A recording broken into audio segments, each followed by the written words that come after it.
আসসালামু আলাইকুম সুপ্রিয় দর্শক, কেমন আছেন সবাই? আশা করি সকলেই ভালো আছেন। আজকের ভিডিওতে আমরা আলোচনা করব এমন একটি বিষয় নিয়ে যা নিয়ে হাজার হাজার মানুষ প্রতিদিন জানতে চাচ্ছেন। প্রশ্নটি হলো 2026 সালে জুলাই মাসে কি সত্যিই মালয়েশিয়া কলিং ভিসা বা শ্রম বাজার খুলছে? যারা মালয়েশিয়ার কাজের উদ্দেশ্যে যেতে চান তাদের জন্য আজকের ভিডিওটি খুবই গুরুত্বপূর্ণ। তাই ভিডিওটি শেষ পর্যন্ত দেখুন, কারণ এখানে আমরা সরকারি তথ্য, চলমান আলোচনা এবং পরিস্থিতি নিয়ে বিস্তারিত কথা বলবো। প্রথমে একটি বিষয় পরিষ্কার করে নেওয়া দরকার।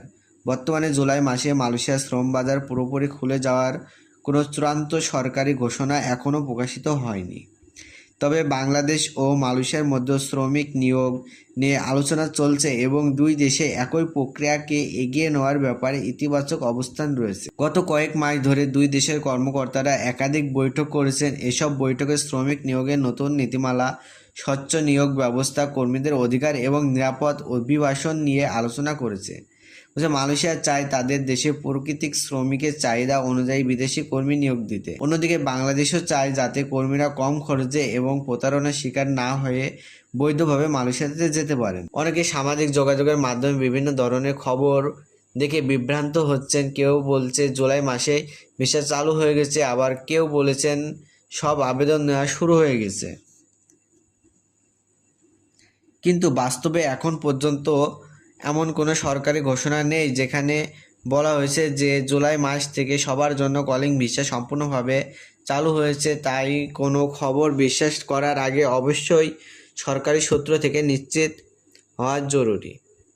বর্তমানে সর্বোচ্চ গুরুত্বপূর্ণ বিষয় হলো নতুন সমঝোতা সরায়না এবং এই নতুন চুক্তির মাধ্যমে দুই দেশ এমন একটি নিয়োগ ব্যবস্থা চালু করতে চায় যেখানে শ্রমিকদের অতিরিক্ত টাকা খরচ করতে না হয় এবং নিয়োগ প্রক্রিয়া আরও স্বচ্ছ হয়। অতীতে অতিরিক্ত খরচ এবং বিভিন্ন অনিয়মের অভিযোগ ছিল। সেই অভিজ্ঞতা থেকে শিক্ষা নিয়ে এবার নতুন কাঠামো তৈরির চেষ্টা চলছে। যদি জুলাই মাসে কোনো ইতিবাচক সিদ্ধান্ত আসে তাহলে প্রথমে সরকারিভাবে ঘোষণা দেওয়া হবে, এরপর অনুমোদিত রিক্রুটিং এজেন্সির মাধ্যমে আবেদন গ্রহণ শুরু হবে। মেডিকেল পরীক্ষা, প্রয়োজনীয় কাগজপত্র যাচাই, কর্মচুক্তি এবং অন্যান্য আনুষ্ঠানিক সম্পন্ন করার পরে ভিসা ইস্যুর প্রক্রিয়া কিন্তু শুরু হবে। এখানে একটি গুরুত্বপূর্ণ সতর্কবার্তা রয়েছে। অনেক অসাধু দালাল বা ভুয়া এজেন্সি মানুষকে বলছে তাদের কাছে নাকি জুলাই মাসের নিশ্চিত ভিসা চলে এসেছে। এমন দাবি শুনে অন্য অবস্থায় আগাম টাকা দিবেন না। সরকারিভাবে শ্রমবাজার চালু হওয়ার আগে কোনো ব্যক্তি বা প্রতিষ্ঠানে এমন দাবি বিশ্বাসযোগ্য, নিরাপদ নয়। তো মানুষের বর্তমান নির্মাণ, উৎপাদন, পাম অয়েল বাগান, সেবাগত এবং অন্যান্য শিল্পে বিদেশি শ্রমিকের চাহিদা রয়েছে। তবে এই চাহিদা অনুযায়ী কতজন বাংলাদেশি কর্মী নেওয়া হবে তা দুই দেশে চূড়ান্ত সিদ্ধান্তের ওপর কিন্তু নির্ভর করে।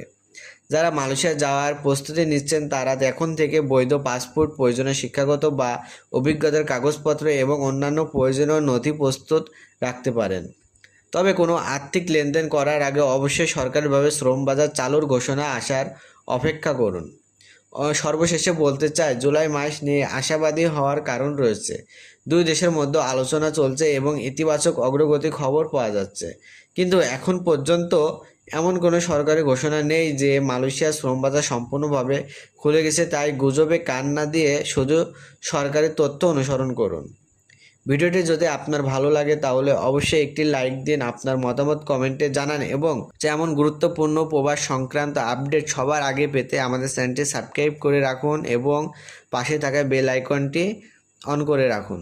আজকের মতো এখানে বিদায়। সবাই ভালো থাকুন, সুস্থ থাকুন। আল্লাহ হাফেজ।